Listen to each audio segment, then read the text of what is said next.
KPCC president സ്ഥാനത്തേക്ക് പരിഗണിക്കുന്നതിനായുള്ള യോഗ്യത തനിക്കുണ്ടെന്ന് Rajmohan Unnithan MP.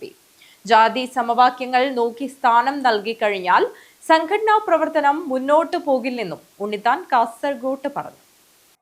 എന്നെക്കാൾ യോഗ്യതയുള്ള ആരെങ്കിലും ഉണ്ടെങ്കിൽ അവരെ KPCC പ്രസിഡന്റ് ആക്കുന്നതിന് എനിക്ക് യാതൊരു വിരോധമില്ല. പക്ഷേ ജാതി സമവാക്യങ്ങളുടെ പേരിൽ യോഗ്യത മാനദണ്ഡമാക്കാതെ ഒരാളെ വെച്ചു കഴിഞ്ഞാൽ ഒരു കാരണവശാലും സംഘടനാ പ്രവർത്തനം മുന്നോട്ട് നീങ്ങത്തില്ല. അത് വെച്ച് നോക്കട്ടെ, അപ്പൊ അവർക്ക് കാര്യം മനസ്സിലാവുമല്ലോ. കാരണം ഇപ്പോ ഗവൺമെന്റ് വന്നു കഴിഞ്ഞു, പാർട്ടി കൂടി ശക്തിപ്പെടണം. ഇപ്പോ മാർക്സിസ്റ്റ് പാർട്ടിയുടെ സംഘടനാ സംവിധാനം ഇത്രയും ദയനീയമായ പരാജയം ഏറ്റുവാങ്ങിയിട്ടും മോശമല്ല. BJPയുടെ സംഘടനാ സംവിധാനം മോശമല്ല.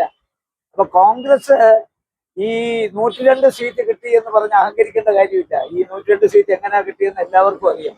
അതുകൊണ്ട് ഈ 5 വർഷക്കാലം കോൺഗ്രസ് സംഘടന കെട്ടിപ്പടുത്തില്ലെങ്കിൽ തെരഞ്ഞെടുപ്പിന്റെ അവസാനത്തെ വാക്കല്ലോ ഈ തെരഞ്ഞെടുപ്പ്. ഇനിയും തെരഞ്ഞെടുപ്പുകൾ വരും, പാർലമെന്റ് തെരഞ്ഞെടുപ്പ് വരും, അതുപോലെ തന്നെ തദ്ദേശ സ്വയംഭരണ സ്ഥാപന തെരഞ്ഞെടുപ്പ് വരും, അസംബ്ലി തെരഞ്ഞെടുപ്പ്. ഈ തെരഞ്ഞെടുപ്പിലൊക്കെ പാർട്ടിയുടെ പെർഫോമൻസ് ആണ് ഇനിയുള്ള കാലത്തെ ഏറ്റവും കാതലായ പ്രശ്നം. മാത്രമല്ല, ഗവൺമെന്റ് വന്നു, കോർപ്പറേഷനുകളിൽ ആളുകളെ വെക്കുന്നതിനെ കുറിച്ച് തീരുമാനം എടുക്കാൻ പറ്റുന്നില്ല. ഇതൊക്കെ പാർട്ടിയല്ലേ തീരുമാനം എടുക്കുന്നില്ല. അപ്പൊ പാർട്ടിക്ക് എന്നെക്കാൾ യോഗ്യതയുള്ള ആരെങ്കിലും ഉണ്ടെങ്കിൽ അവരെ വെക്കുന്നതിന് എനിക്ക് യാതൊരു അഭിപ്രായത്തില്ല.